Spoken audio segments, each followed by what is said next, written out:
I've been saying this many times now. Safety shoe wearers play endurance sport. They must endure many hours completing compound movement tasks such as walking, lifting, carrying, and climbing. And can you imagine if they really have to finish a certain job by a deadline and have to keep working, or they have to do overtime and longer shifts? It is really truly amazing, this type of sport, and I really, I feel for the people who work hard for this. In my experience, I've encountered many clients who wear inappropriate safety footwear because they choose safety shoes based on cost and style. There's so much more than that than regular sports shoes. Now, all safety footwear must go through quality standards such as puncture resistance, heat resistance, water resistance, impact protection, and of course, slip resistance. Manufacturers spend big to ensure that their footwear is safe for their customers. So I strongly advise against picking safety footwear purely based on cost, because a cheaper brand may or may not satisfy standards or may not satisfy 5-step safety shoe check, which is what I've created. There are 3 different types of safety footwear that must abide by a country's safety standards. For us Aussies, safety footwear here must adhere to the Australian and New Zealand standards. The 3 types are safety, protective, and occupational. Each one have their own design and make. Safety and protective both have safety toe caps, but they differ in the impact and compression standards of the toe cap. Obviously, the safety is the most compliant and has the highest protection. Now, the occupational has no toe cap, but is more suited for retail and hospitality. Now, before you go ahead and purchase safety footwear, I want you to consider my 5-step safety shoe check. Here we go.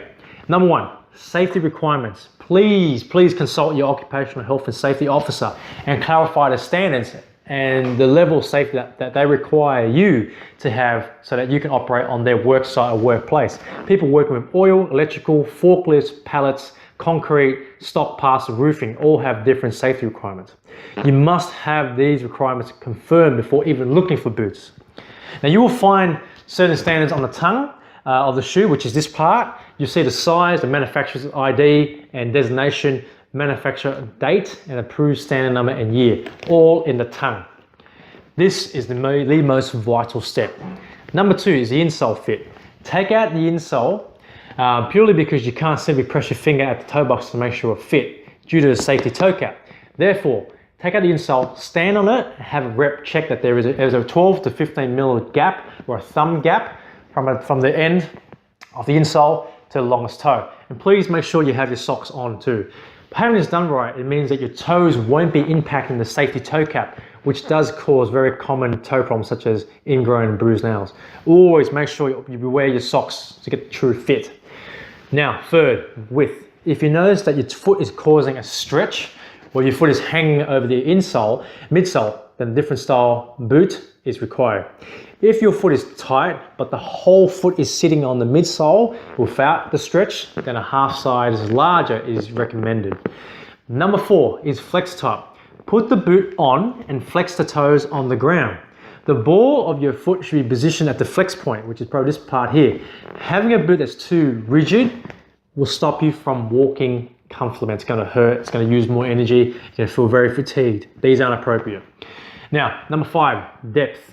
Boots should not feel tight over the top of the foot.